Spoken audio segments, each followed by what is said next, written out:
ഈശോമിശിഹായ്ക്ക് സ്തുതിയായിരിക്കട്ടെ. വിശുദ്ധ യോഹന്നാൻ അറിയിച്ച സുവിശേഷം 13-ാം അധ്യായം 14-ാം വാക്യം. നിങ്ങളുടെ കർത്താവും ഗുരുവുമായ ഞാൻ നിങ്ങളുടെ പാദങ്ങൾ കഴുകിയെങ്കിൽ നിങ്ങളും പരസ്പരം പാദങ്ങൾ കഴുകണം. ഈ ലോകം വിട്ട് പിതാവിന്റെ സന്നിധിയിലേക്ക് പോകുന്നതിന് മുൻപ് ഈശോ നമുക്ക് കാണിച്ചു തന്ന മഹത്വരമായ ഒരു മാതൃകയാണ് ഇന്നത്തെ വിചിന്തന ഭാഗം എന്ന് പറയുന്നത്.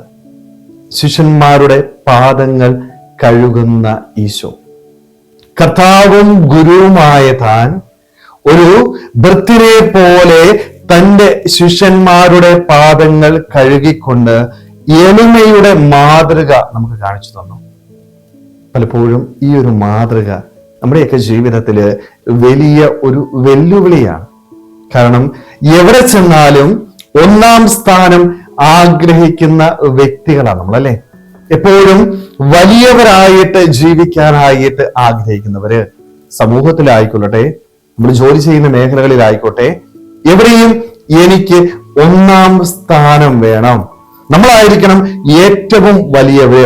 ആരുടെയും മുൻപില് എളിമപ്പെടാനായിട്ടോ ചെറുതാകാനായിട്ടോ ആഗ്രഹമില്ലാതെ നമ്മൾ ജീവിക്കുകയാണ്. അവിടെയാണ് ഈശോ എനിക്ക് വലിയൊരു മാതൃക നൽകുന്നത്.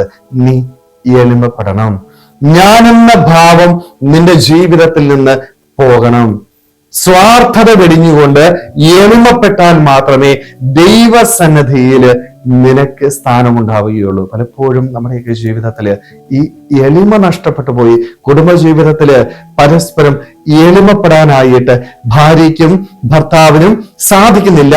തങ്ങൾ പറയുന്ന കാര്യങ്ങള് ഏറ്റവും പ്രധാനപ്പെട്ടതാണ് എന്ന് ചിന്തിച്ച് മുന്നോട്ട് പോയാൽ ആ കുടുംബജീവിതം തകർന്നു പോകും. നമ്മളായിരിക്കുന്ന സമൂഹത്തില് എളിമപ്പെടുവാനായിട്ട് നമുക്ക് സാധിക്കുന്നില്ല എങ്കിൽ എപ്പോഴും സ്ഥാനമാനങ്ങളും അംഗീകാരവും ഞാൻ ആഗ്രഹിച്ചാല്, സ്നേഹമുള്ളവരെ, ആ സമൂഹം നഷ്ടപ്പെട്ടു പോകും. അതുകൊണ്ടാണ് ഈശോ പറയുന്നത്, നിങ്ങൾ കർത്താവും ഗുരുവുമായിട്ട് കാണുന്ന ഞാൻ എന്റെ ജീവിതത്തില് ഈ ഒരു മാതൃക കാണിച്ചുവെങ്കിൽ നിങ്ങളുടെ ജീവിതത്തിലും ഈ മാതൃക സ്വീകരിക്കാനായിട്ട് സാധിക്കണം. സ്നേഹമുള്ളവരെ, നമ്മളൊക്കെ ഒന്ന് ചിന്തിച്ച് നമ്മുടെ ജീവിതത്തില് എത്രമാത്രം എളിമപ്പെടാനായിട്ട് എനിക്ക് സാധിക്കുന്നു. ഞാൻ ആയിരിക്കുന്ന മേഖലയിൽ, എന്റെ കുടുംബത്തിലായിക്കൊള്ളട്ടെ, ഞാൻ ജോലി ചെയ്യുന്ന മേഖലകളിലായിക്കോട്ടെ, അവിടെയൊക്കെ ഒന്ന് എളിമപ്പെടാനായിട്ട് നമുക്ക് സാധിക്കുന്നുണ്ട്. അതോ സ്വാർത്ഥതയോടുകൂടി ജീവിക്കുന്ന, അല്ലെങ്കിൽ സ്ഥാനമാനങ്ങൾ ആഗ്രഹിച്ചുകൊണ്ട് അംഗീകാരത്തിനായിട്ട് ജീവിക്കുന്ന ഒരു വ്യക്തിയാണോ ഞാൻ?